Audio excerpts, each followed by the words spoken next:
Venus and the super-duper Jupiter conjunction. Welcome to Stargazers. I'm Dean Regas, astronomer from the Cincinnati Observatory. And I'm James Albury, director of the Kika Silva Plow Planetarium in Gainesville, Florida.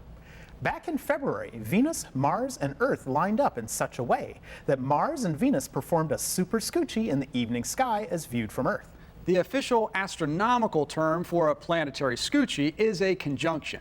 And if you happen to be a fan of planetary conjunctions like James, you're going to be really happy on June 30th. That's right, Dean. Venus is on its way to a super-duper close rendezvous with Jupiter. This pairing will be so close that Jupiter and Venus will be less than a full moon width apart. What are we talking about, and how does it all work? Let's show you. As many of you know, the planets orbit the sun in nested ellipses. When we view the solar system from above, the planets look like runners on a racetrack, with each planet in a different lane. Mercury being the closest planet to the sun, then Venus, then Earth, and then Mars, and so on. As we travel around the sun, we're all traveling at different speeds. The astronomer Johannes Kepler noticed that planets closer to the sun travel faster than those farther away. For example, it takes Mercury only 88 Earth days to orbit the sun, moving at a brisk 106,000 miles per hour. Venus, by comparison, takes 225 days to orbit the sun, moving at a slower 78,000 miles per hour. Earth takes approximately 365 days, or 1 year, to orbit the sun, traveling approximately 66,000 miles per hour. Meanwhile, Mars takes almost 2 years to orbit the sun. On average, Mars is moving at just under 59,000 miles per hour, dragging its two moons Phobos and Deimos along with it. As we get further from the sun, Kepler's observations of planetary motion still hold true. And although Kepler didn't know what force caused the planets to move at different speeds, we now know it's the result of the gravitational attraction of the sun. Jupiter takes almost 12 years to orbit the sun, traveling at a pokey 29,000 miles per hour. Jupiter was at its closest approach to Earth this year back in late January. Since that time, Earth has traveled over 237 million miles, leaving Jupiter behind. Venus, which is traveling faster than the Earth, has rounded the sun and is on its way between us and the sun. However, as it travels, it will appear along our line of sight with respect to Jupiter. And this, fellow stargazers, is what causes a conjunction. Now you're probably asking yourself, why don't Venus and Jupiter get super close every year?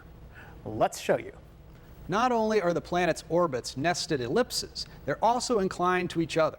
In other words, the orbits, although they appear flat, they all vary in their tilt, slightly.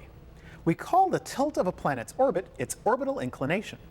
It's the variation in each planet's orbital inclination and the timing of planetary passages that makes some conjunctions closer than others. Venus and Jupiter usually have a conjunction every year, and being the two brightest planets in the sky, they can put on quite a show.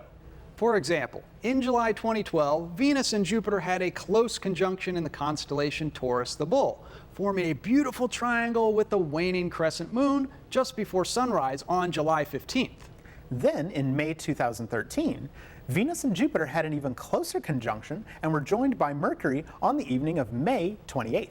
Then, in August 2014, Venus and Jupiter had an impressively close conjunction in the pre-dawn sky on August 18th. If you notice, there is a pattern here. Each year, we alternate between morning conjunctions and evening conjunctions. That's because every 9 months, Venus alternates between being on the eastern side of the sun, where it's visible just after sunset, and we call it the evening star. And then Venus passes the Earth, is caught in the glare of the sun for about a week, and then reappears on the western side of the sun, where it's visible before the sun rises. In this position, we call Venus the morning star. So, as you probably guessed, Venus is currently in its evening star position, and after sunset on Tuesday, June 30th, 2015, we'll experience one of the closest Venus-Jupiter conjunctions humans have seen in a long time. So, mark your calendars. And if you have clear skies, you can see it for yourself. Keep looking up.